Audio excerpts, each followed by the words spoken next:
दशहरा पर राज्यवासी को अभिनंदन जणाइले मुख्यमंत्री। विशेषज्ञ माने कहउछन्ती शीत ऋतु कोरोना आहुरी भयंकर रूप नेब। आगक दुर्गा पूजा दीपावली आसुची, तेणु पूजा समय साधारण स्थान मानकर भिड़ करंतु नाही। घरे रही मां को पूजा और प्रार्थना करंतु। परिवार सह घरे रही पर्व पालन करंतु। बाहर को गले मास्क पिंधंतु, हाथ धुवंतु एवं सामाजिक दूरता रखंतु। मुख्यमंत्री नवीन पट्टनायक राज्यवासी को अनुरोध करिसेंती। वर्तमान संक्रमण कमुची, किंतु आउथरे संक्रमण बढ़िले आमे और आम परिवार हैरान हेबा। कोरोना रे कैरेक्टर प्रोफाइल बहुत क्रिटिकल, तेणु आमको मेडिसिन और वैक्सीन बाहरिबा पर्यंत सावधान रहिबाकू हेबो। संक्रमण जेपरि न बढ़िबो सेतिपई मां को पाखरे शपथ नै काम करिबाकू मुख्यमंत्री आह्वान जणाइछन्ती। नंबर 2, देश में 75 लाख पार कला कोरोना संक्रमण। गत 24 घंटे 55,722 नुआ आक्रांत चिन्हट। देश में 75 लाख पार कला संक्रमण। देश में गत 24 घंटे 55,722 आक्रांत चिन्हट। नुआ आक्रांत को मिसाई मोट संक्रमण संख्या 75,25,273 को वृद्धि पाई। सेपटे दिनक 579 जीवन नेला कोरोना। देश में कोरोना जनित मृत्यु संख्या 1,14,610 रे पहुंचला। 66,63,608 आरोग्य होइतिबा बेले एक्टिव केस रही 7,62,055। नंबर 3, नियुक्ति सुजोग सृष्टि क्षेत्र में श्रेष्ठ 4 राज्य मध्य ओडिशा। बेकारी हार 3% रु कम। देश में सामग्रिक बेकारी हार ह्रास पाउछि। या सत्वे 10टी राज्यर स्थिति अत्यंत गंभीर। सेप्टेम्बर राज्यगुड़िक बेकारी हार 2 अंक रही। जेपरिक उत्तराखंड और हरियाणा परी राज्य में बेकारी स्थिति अत्यंत गुरुतर स्थिति में पहुंची। उत्तराखंड में बेकारी हार 22.3% और हरियाणा में 19.7% रही। तेज ओडिशा, छत्तीसगढ़, कर्णाटक, आसाम ए क्षेत्र में उदाहरण सृष्टि करिसेंती। एही 4 राज्य में बेकारी हार देश में सर्वनिम्न और 4% रु कम। नियुक्ति सुजोग सृष्टि सफलता जोगु एही राज्य में बेकारी हार कमिथिबा सूचना मिली।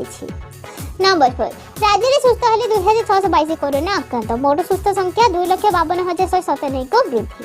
राज्य में 2,622 जन कोरोना आक्रांत सुस्थ होइछन्ते। सेति मध्यरु खोर्धा जिल्लारु सर्वाधिक 431 जन सुस्थ होइतिबा बेले अनुगुल 216, कटक 197, मयूरभंज 131, सुंदरगढ़ 125, कलाहांडी 118, बलांगीर 114 जन कोरोना आक्रांत सुस्थ होइछन्ती। सेपरि बालेश्वर जिल्लारु 99, नुआपड़ारु 99, जाजपुर 53, बरगढ़ 51, झारसुगुड़ारु 99, संबलपुर 85, केन्द्रापड़ारु 70, पुरी 65, सोनपुर 60, जगतसिंहपुर 59, कोरापुट 55, नवरंगपुर 52, भद्रक 46, नयगढ़ 39, कंधमाल 38, गंजाम 35, बौद्ध 32, ढेंकानाल 25, मालकानगिरी 24, देवगढ़ 14, रायगढ़ 9 और राजपुर 79 जन सुस्थ होइछन्ती। आज 2,622 जन कोरोना आक्रांत सुस्थ को मिसाई राज्य में एपर्यंत प्राय 2,52,197 जन कोरोना आक्रांत सुस्थ घर को फेरिछन्ती बोली स्वास्थ्य और परिवार कल्याण विभाग पक्षरु सूचना दिया जायछि।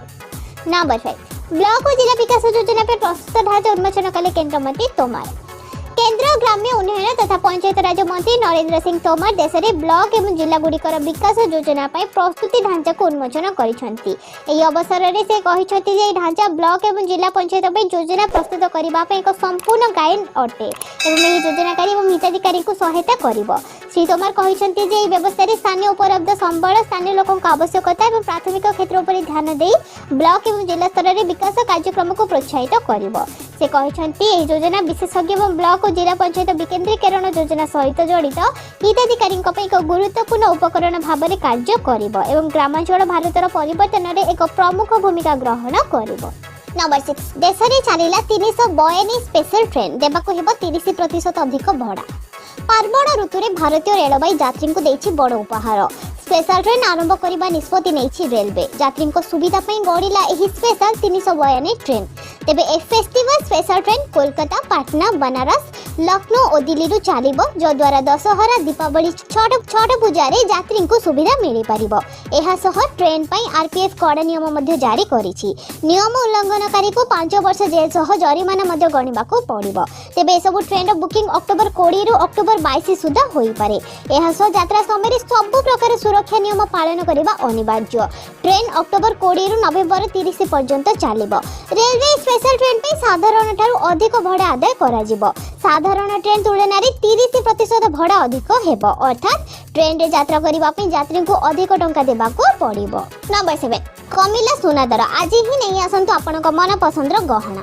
गतकाली तुलन में आज भारतीय बजार में 22 क्यारेट सुना दर 10 ग्राम प्रति 49,920 टंका पहुंची बेले 24 क्यारेट सुना मूल्य 10 ग्राम प्रति 50,920 टंका पहुंची जना ओडिशा राजधानी भुवनेश्वर एवं 22 क्यारेट सुना मूल्य 10 ग्राम प्रति 47,090 टंका और 24 क्यारेट सुना मूल्य 10 ग्राम प्रति 51,730 टंका छुई। देशर प्रमुख सहर मानक भी सुना दर में किछिटा परिवर्तन आसी।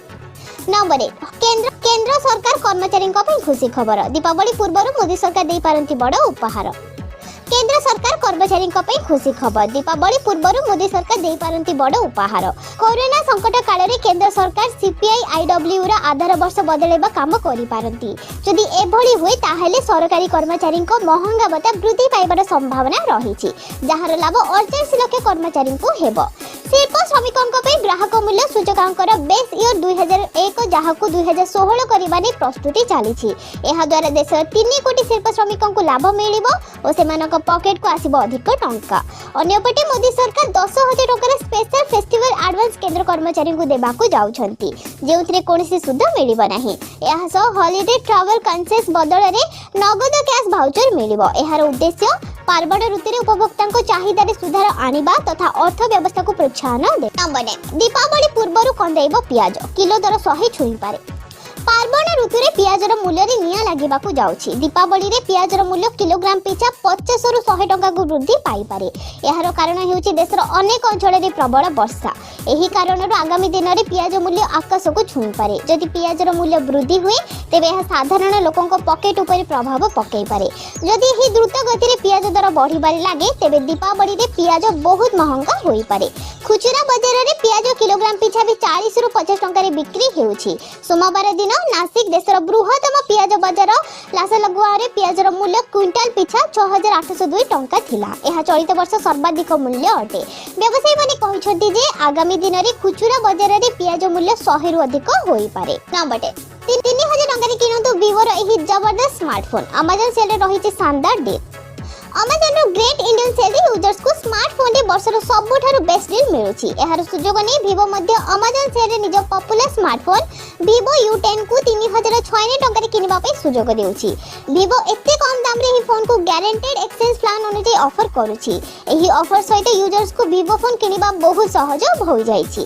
कंपनी 49 टंका रो एक्सचेंज प्लान बदल रे 12 मास रे फोन रे दाम उपरे 70% रिहाती देउछि। एही प्लान अनुसार जदि आपण विवो किनिबा को चाहुछथि ताहले आपण को डील प्राइस 9,990 टंका सहित 49 टंका रो गारंटेड एक्सचेंज प्लान मध्ये नेबाकू हेबो। एमिति रे फोन रो दाम 10,099 टंका रही थाए।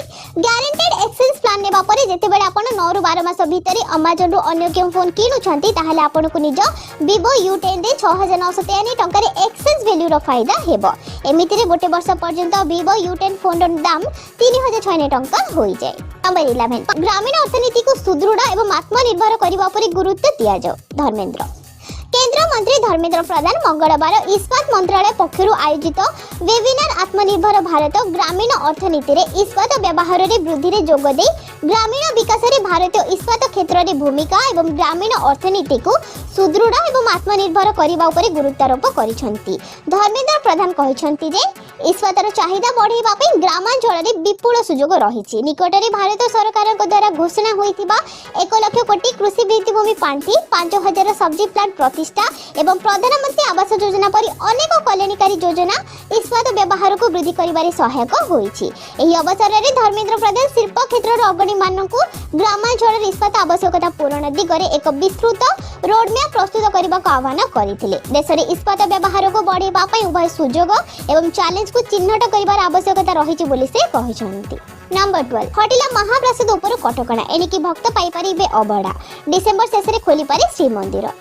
श्रीमंदिर रे सेवायतक मध्य कोविड स्थिति धीरे धीरे स्वाभाविक हेउछि। एहाकु दृष्टि रखी महाप्रसाद उपरे हटिला कटकणा एणिकी जिला बाहर तथा राज्य बाहर भक्त महाप्रसाद पाई परिबे। महाप्रसाद बरादी महाप्रसाद पई भक्त माने ऑर्डर देई परिबे। ता सहित कार्तिक मास रे महाप्रसाद जोगेबा पई निष्पत्ति होइछि। सुआर महासुआर निजोग सह मुख्य प्रशासक कृष्ण कुमार एने आलोचना करिथिले। एथिरे होइतिबा निष्पत्ति अनुसार उत्तर द्वार दक्षिण द्वार पटे बिक्री करि परिबे महाप्रसाद। सेही बळी डिसेंबर प्रथम सप्ताह रे खोला जाई पारे श्रीमंदिर। ଶ୍ରୀମନ୍ଦିର। एने सेवायतों आलोचना करिछि। सेही बळी पतित पावन को दर्शन पई अरुण स्तंभ जे भक्तों को जीवाको अनुमति देबाको राज्य सरकार को प्रस्ताव देछि श्रीमंदिर प्रशासन। लोकों को मतामत को भित्ति करी प्रस्ताव दिया जाइछि। नंबर 13 25 रु 3000 टंका 5G स्मार्टफोन देव रिलायंस जियो। भारत में वर्तमान 4G फोन 5000 रु कम मूल्य उपलब्ध हेउना है, किंतु रिलायंस जियो 5000 टंका तले 5G स्मार्टफोन बिक्री करने को योजना करिछि। रिलायंस जियो अधिकारी अनुसार कंपनी 5000 रु कम मूल्य 5G स्मार्टफोन प्रदान करने को योजना करुछि एवं जदि अधिक विक्रय वृद्धि हुए तेबे यार मूल्य 25 रु 3000 को ह्रास पाइब। कंपनी एही पदक्षेप अधीन 2G संजोग व्यवहार करी 200 रु 300 नियुक्त मोबाइल व्यवहारकारी को प्रलोभित करने को चेष्टा करिब। कंपनी अधिकारी जनक नाम गोपन रखिबा शर्त रे कहिसंती जे जियो उपकरण रो मूल्य 5000 रु कम रखिबा को चाहूची। जेतेबेले आमे विक्रय वृद्धि करिवो एहार मूल्य 25 रु 3000 टंका होई पारे। वर्तमान भारत रे मिलुथिबा 5G स्मार्टफोन मूल्य 27000 रु आरंभ हेउची। जियो प्रथम कंपनी जहा कि भारत रे ग्राहकों को मागणा रे 4G मोबाइल फोन प्रदान करि थाए। एहा अधीन एक जियो फोन पर 1500 टंका देय थिला, जहा पर फेरस्त करा जाई पारे। रिलायंस इंडस्ट्रीज रो चेयरमैन तथा परिचालन निर्देशक मुकेश अंबानी कंपनी रो 43तम वार्षिक साधारण सभा रे भारत को 2G मुक्त करबा पई कहिथिले एवं सस्ता 5G स्मार्टफोन रो आवश्यकता उपर गुरुत्वारोप करिथिले।